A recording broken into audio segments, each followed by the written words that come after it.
Hola, bienvenidos a un nuevo programa de A Ciencia es Cierta, el programa que tiene la dirección científica de una eminencia de la infectología, el doctor Daniel Stambulian. Hoy me acompaña el doctor Marcelo Peirano, neurocirujano. Hola Marcelo, muchísimas gracias por acompañarnos hoy. No, muchísimas gracias a ustedes por la invitación. Marcelo, estuvimos discutiendo de que un tema lamentablemente de actualidad es el accidente cerebrovascular. Y queríamos para la audiencia que nos digas, ¿qué es un accidente cerebrovascular?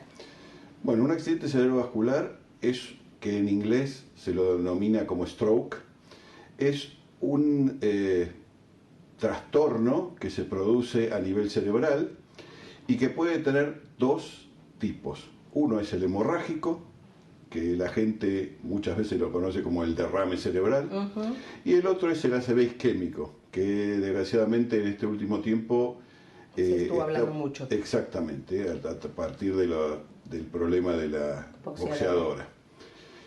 Desde el punto de vista neuroquirúrgico, el ACV hemorrágico es algo que nosotros tratamos más frecuentemente. El ACV isquémico suele ser una patología de la neurología, pero que además, en este momento, con toda la evolución que hubo y los medicamentos y los tratamientos endovasculares, hay mucho más tratamientos posibles y de mejor evolución para el pobre paciente. Isquémico, tal vez le podríamos aclarar a la audiencia, que sería que deja de irrigar la sangre en una parte del cerebro, ¿sería así? Exactamente, eso es una isquemia. Cuando la sangre no llega a un sector determinado del cerebro, se produce una isquemia que, si eso progresa, va a ir a un infarto cerebral que puede ser pequeño o puede ser masivo. Entonces ahí la cosa se complica. Bien, entonces este sería más de resorte del neurólogo y el accidente hemorrágico más del neurocirujano. Exactamente. Pero a veces puede ser que tengan que trabajar en conjunto, ¿no? Sí, por supuesto. Es que en el hemorrágico puede ser en forma espontánea, que es lo que suele ocurrir en la gente de mayor edad, o puede ser producto de una malformación, como puede ser un aneurisma o una malformación arteriovenosa. En cambio, el isquémico normalmente se produce o por un cuadro embólico, o sea, que algo que el corazón, por ejemplo, empieza a hacer una arritmia y puede provocar unos coagulitos, y esos coagulitos viajan por el torrente sanguíneo y cuando encuentran un espacio donde no pueden pasar, de allí en adelante van a provocar esta isquemia. Claro. La otra opción es que las arterias principales que llevan la sangre al cerebro, como son las carótidas y las vertebrales, tengan algún grado de oclusión y entonces puedan provocar un cuadro isquémico más importante, porque no es una embolia, sino es una trombosis. Bien. ¿Y qué síntomas uno tiene que estar alerta? ¿Los dos tipos de accidente cerebrovascular te dan el mismo sintomatología? Los síntomas son similares. Es difícil desde el punto de vista clínico evaluar si un paciente, porque uno podría decir, bueno, la hemorragia puede ser provocada por hipertensión, pero si hay un cuadro isquémico, la sangre no llega a los lugares que tiene que llegar y el corazón lo interpreta como que tiene que aumentar la presión para que llegue esa sangre a esos lugares. Entonces la hipertensión no es algo que pueda uno definir el accidente cerebrovascular, si es hemorrágico o isquémico. Generalmente los síntomas son la mitad del cuerpo paralizado, o puede ser que no pueda hablar, ¿sí? O sea, puede ser una hemiparesia, una hemiplegia, o no puede hablar, o puede hacer cuadros como una parálisis facial. Entonces, todo eso puede dar ese tipo de síntomas. Lo que uno debe hacer es hacer una tomografía. Ese es el primer paso, una tomografía de cerebro. Pero ponele, está en tu casa este paciente, ¿no es cierto? Y te dice que, o vos lo notás, que tiene paralizada una parte de su cuerpo. Lo ideal, ¿qué es? Inmediatamente concurrir a un centro de salud. Sí, sí. Puede ser, en el caso del accidente cerebrovasculares isquémicos, hay unos cuadros que se llaman accidentes isquémicos transitorios. Eso quiere decir que dentro de las primeras horas el paciente tiene esos síntomas, pero puede revertirlos. Eso no quiere decir que no hay que tomarlo en serio porque revirtió toda la sintomatología, sino al contrario, tuvo la suerte de que no le quedó ninguna secuela, entonces es índice de que hay que hacer todos los estudios más importantes como para saber a qué se debió y si uno tiene algún tratamiento para darle para que no vuelva a ocurrir. Claro. Es decir, que seguramente cuando llega, lo que vos decías, llega al centro de salud, ahí se le realiza una tomografía. Lo primero que se hace es una tomografía computada. Si la tomografía muestra una hemorragia, vamos por el lado del ACV hemorrágico y ahí el neurocirujano va a definir si el paciente requiere algún tipo de tratamiento quirúrgico o no. Para sacar esa sangre, digamos, para evacuar esa sangre, porque el coágulo que se produce dentro del cerebro va inicialmente, no solamente destruye el área donde se produjo, porque se extravasó de las arterias y de las venas, sino que además, con el correr del tiempo, empieza a generar un edema, una inflamación alrededor para reabsorber. O sea, es un mecanismo normal. Se empieza a reabsorber y eso genera inflamación. Y eso aumenta la presión dentro del cráneo. Entonces produce lo que nosotros conocemos como hipertensión endocraneana. Entonces hay que evaluar a ver el tamaño del coágulo, en qué lugar está, porque por ejemplo, si el coágulo está en el cerebelo, generalmente cuando tiene más de 3 centímetros de diámetro hay que evacuarlo porque se sabe que va a evolucionar mal. En cambio, si es un coágulo que está en la profundidad como del cerebro, como podría ser técnicamente en el tálamo, esos hematomas sí no se tocan. Pero porque puede ser peor, digamos, tocarlos que no tocarlos, ¿no? Por las secuelas, claro, es que para llegar al lugar puede ser complejo y dejarlo con una secuela mucho más grave de lo que hubiera provocado si no se hubiese hecho nada. Bien, es decir que el neurocirujano frente a este ACV hemorrágico evalúa, necesita cirugía, no necesita cirugía y va a depender también de la localización. Exactamente. Y en el otro, el isquémico. En el isquémico, una vez que, o sea, cuando un paciente tiene lo que nosotros llamamos un foco, que puede ser motor o una fascia, que es el tema del habla, lo primero que se hace es una tomografía, porque no se puede seguir adelante con los tratamientos si uno no descartó que sea hemorrágico. Si en la tomografía no se ve nada, pues entonces hay que hacer una resonancia magnética. La resonancia magnética nos va a permitir, mediante un tipo de técnica dentro de la resonancia, que se llama difusión, rápidamente, en minutos, detectar si se está produciendo una isquemia en el cerebro. Eso nos va a empujar a que si está en el lugar adecuado se pueda hacer una medicación que se llama fibrinolítico, TPA, y eso lo que va a hacer es tratar de disolver el coágulo. Si no es efectivo, hay que hacer un estudio que se llama angiografía digital y ahí hacer lo que se llama una trombectomía mecánica. ¿Qué quiere decir eso? Llegar a través de un catéter, a través de una arteria, al lugar y tratar de destruir ese coágulo para tratar de evitar que haya el problema. El tema es que generalmente en estos accidentes cerebrovasculares isquémicos hay un núcleo que generalmente es el infarto, pero tiene toda un área periférica que se la conoce como área de penumbra, que eso es lo que hay que tratar, porque lo que se infartó tal vez ya está perdido, pero lo que hay que tratar es que el infarto no se expanda. No progrese, exacto. ¿Sí? Bien, es decir, que eso es de resorte de los especialistas, pero tenemos soluciones, digamos, para el accidente cerebrovascular. Sí.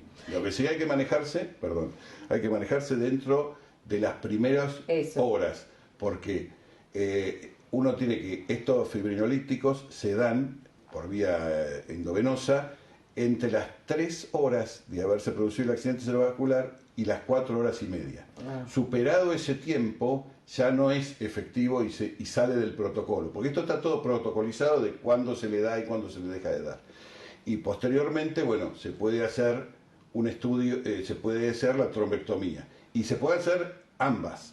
O sea, puede ser que si se pasó el tiempo, podrían hacer estudios endovasculares para tratar de disolver el trombo o retirarlo, o se puede hacer primero la parte de los fibrinolíticos y a posteriori la trombectomía. Bien, ¿y hay algún síntoma que vaya a preceder estos episodios o es algo violento y brusco que no te lo hace prever? Bueno, salvo que el paciente hubiese tenido un accidente isquémico transitorio, que eso haga prevenir. O sea, uno diga, bueno, esto ya ocurrió y eso es lo que hay que prever. Pero si no, generalmente es un cuadro agudo. De hecho, hay casos en los cuales, y hay muchos casos, en los cuales la gente se despierta ya con este problema motor, y entonces ya ahí hay un tema porque no se sabe cuántas horas transcurrieron desde que se acostó hasta que en realidad ocurrió. Eso es lo que pasó con la boxeadora, Eso es lo que lamentablemente. pasó con la boxeadora. El tema es que hay un estudio dentro de la resonancia magnética. Cuando pasan ese tipo de casos, se hace esta difusión y después se hace otro tipo de técnica que se llama flare. Ajá. Y como el flare aparece recién 4 horas y media después, si tiene positivo esta difusión y negativo el flare, quiere decir que están en tiempo como para poder hacerse el tratamiento. Ajá, es decir, que se juega con todo como para Sí. decidir los tratamientos. Y después hay otra cosa que hicieron con la boxeadora, que es que le hicieron una craniotomía descompresiva, porque cuando el edema y el infarto es muy importante, se lo conoce como infarto maligno. Entonces se puede hacer una craniotomía descompresiva. Esto antes se usaba fundamentalmente para el trauma, cuando había mucho de inflamación y demás, pero ahora se vio que también se puede utilizar para este tipo de patología. Entonces se hace una craniotomía descompresiva para darle lugar. Tenemos que ir a un lugar. pequeño cortecito, entonces dejamos a ver este tratamiento, cómo se haría, así lo dejamos la incógnita para la gente que nos siga viendo. Perfecto. Hemos concluido este primer bloque de A Ciencia Cierta. No nos abandonen, que volvemos en un ratito nada más.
Pacientes con destino medicina de viajero, favor de embarcar por consultorio 4. Muchas gracias.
Regresado en este segundo bloque de A Ciencia Cierta y seguimos con el doctor Marcelo Peirano, neurocirujano. Marcelo, habíamos dejado la incógnita entonces esta para la audiencia de lo que decías de las cirugías descompresivas cuando hay hipertensión endocraniana. Claro. Si la isquemia es muy amplia, muy grande, de toda una arteria importante, va a provocar una inflamación, que nosotros conocemos con el nombre de edema, desplazamiento de la línea media, y va a provocar la posibilidad de que el paciente pueda fallecer producto de esta gran presión que hay dentro del cráneo. Consideremos que el cráneo en el adulto es algo cerrado, y entonces a cualquier aumento de presión va a desplazar y en cierto momento va a descompensar el paciente al punto de que no va a haber forma de que el paciente continúe con vida. Entonces, lo que se hace es una craneotomía descompresiva. Se hace una craneotomía, como cuando operamos un cráneo. Sería que abren el cráneo. El cráneo, entonces se abre la piel, se baja la piel, el músculo, se hacen orificios que se unen y eso se quita lo que nosotros llamamos la plaqueta, la parte del ósea. Y después se abre la dura madre, que es la membrana que recubre el cerebro, ¿sí? Y se le hace una ampliación con algún material para que el cráneo y el cerebro tengan espacio. Se pueden expandir. Se puede expandir hacia así. En los niños tienen su fontanela, claro, por lo cual... más flexibles. Sí, claro. Pero lo que yo digo siempre es que en realidad esto es una gran fontanela a la que le hacemos de costado. Claro. Entonces, eso permite que aumente la presión y la presión escape para ese lugar y le dé tiempo al cerebro para desinflamarse, y entonces es un elemento más que uno puede tener para ayudar en estos tratamientos. Normalmente, para medir la presión intracraneana, tanto en los accidentes cerebrovasculares hemorrágicos como isquémicos, se puede poner, de acuerdo al manejo, un sensor que se llama sensor de presión intracraneana, que lo conocemos como sensor de PIC, y eso va a medir la presión. La presión esa uno puede intentar bajarla con algunos métodos, elevando la cabeza del paciente, dándole algún tipo de medicaciones, pero si eso no da resultado, se pasa a hacer una craneotomía descompresiva para poder controlar esa presión. Bien, es decir, que tenemos tratamientos para los accidentes cerebrovasculares. Exactamente. ¿Quedan con secuelas los accidentes cerebrovasculares? Bueno, los accidentes cerebrovasculares son la cuarta causa de muerte por patologías en el ser humano, mientras que es la causa más importante de dejar secuelas, tanto el isquémico como el hemorrágico. Así que pueden quedar secuelas y eso va a requerir tratamientos de rehabilitación. ¿Secuelas como, por ejemplo? Y secuelas como... Depende del sector en donde esté afectado, pero por ejemplo, si el paciente tiene una disminución de la fuerza o una hemiplegia, ¿sí? Lo que va a pasar es que no va a poder mover el brazo, no va a poder mover la pierna, puede ser que tenga la cara torcida porque la boca está manejado eso por la parte facial central.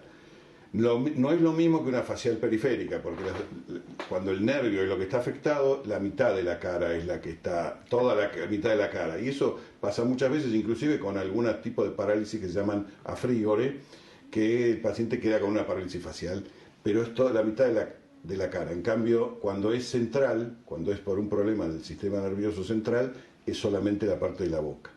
¿Sí? La otra es que tome lo que se llama área de Broca y entonces no pueda expresarse y queda con lo que conocemos con el nombre de afasia. Es decir, que no puede expresarse, no reconoce los objetos, no los pueden decir.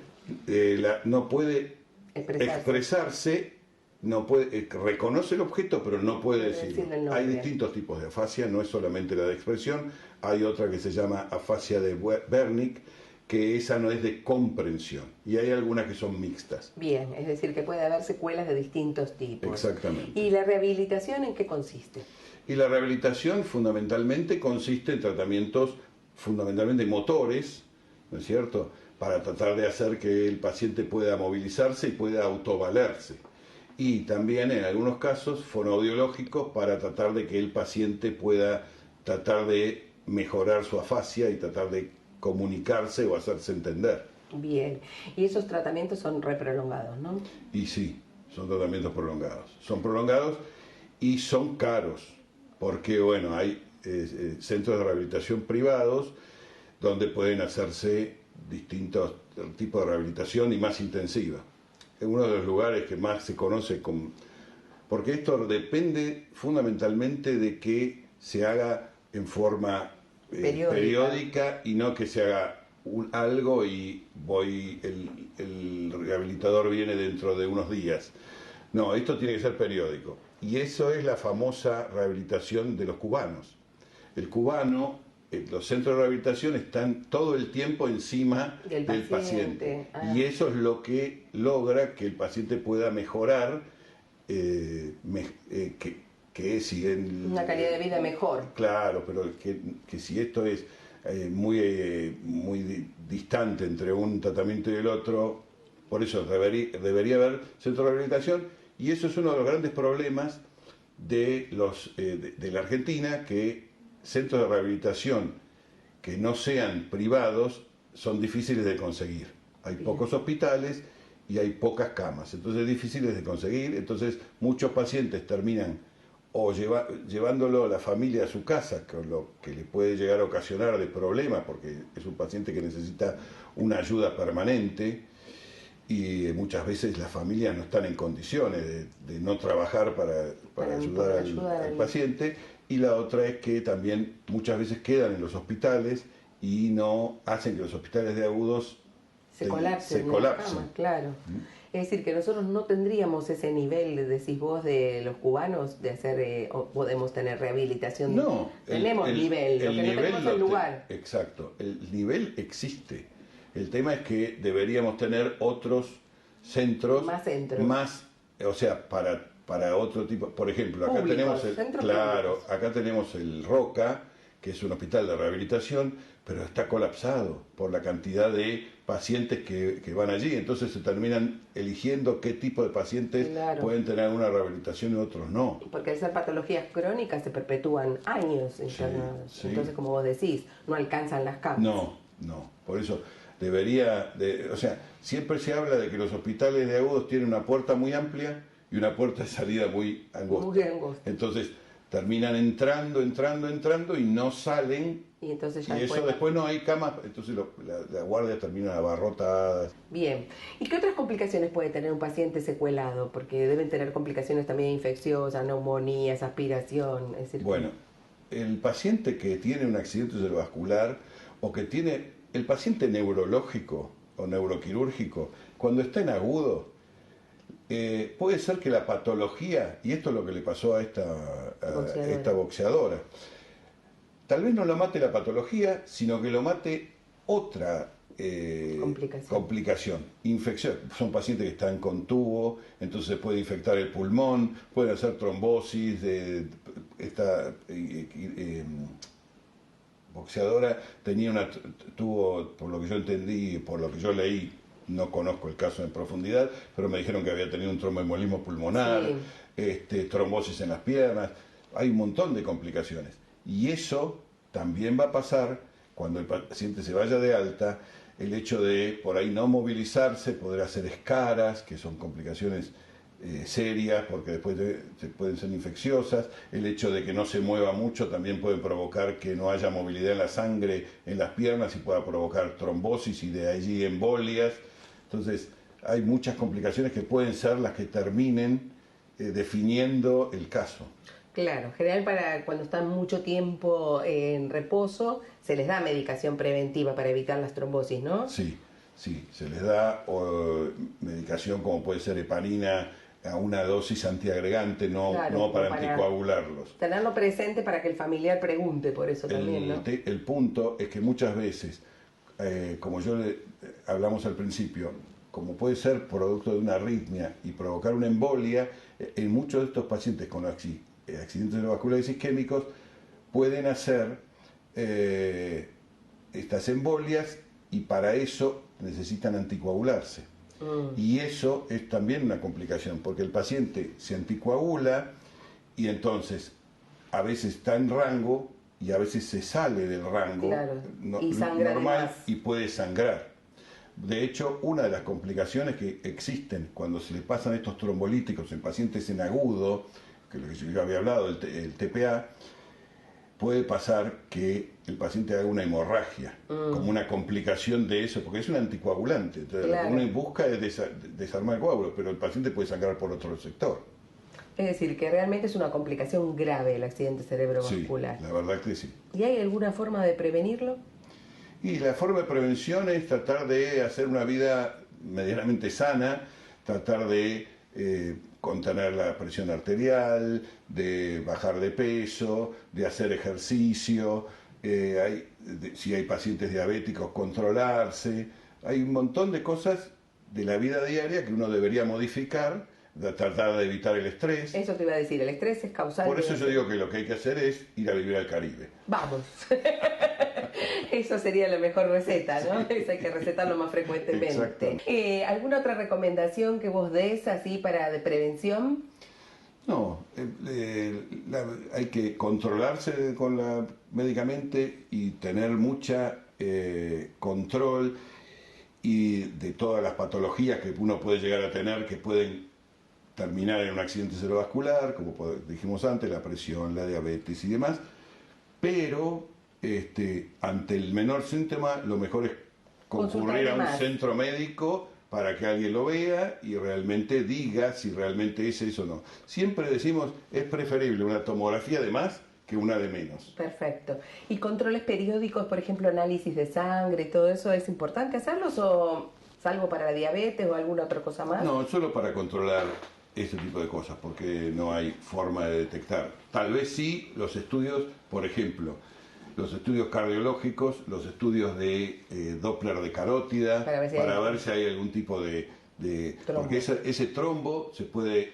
disecar y hacer un cuadro agudo. Esto le pasó a nuestro expresidente cuando hizo un accidente de placa, o sea, la sangre se mete en la mitad de la arteria y desprende una placa y eso le ocluyó, por eso hubo que operarlo de urgencia al otro presidente.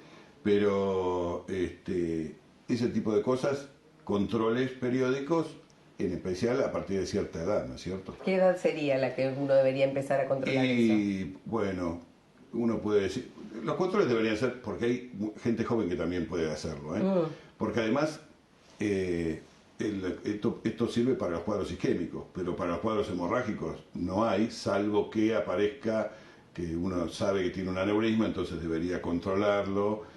En general tienen tratamiento, pero a veces son de muy pequeño tamaño y se controlan, o si tiene una malformación arteriovenosa. Hay casos de malformaciones arteriovenosas muy importantes, muy grandes, que no tienen, es más complejo operarlos y que el paciente salga con una vida medianamente autoválida, y entonces uno dice, bueno, es preferible no operar, no tocarlo, no se puede hacer otro tipo de tratamiento, pues en este caso se pueden tratar por vía endovascular y tapar por dentro tanto los aneurismas como las malformaciones, pero no es algo que sea efectivo 100%. Bien. Entonces uno dice, bueno, no lo operamos. Lamentablemente tenemos que terminar el programa. Muchísimas gracias, Marcelo, te vamos a volver a invitar. Gracias. Bueno, muchísimas gracias y saludos al doctor.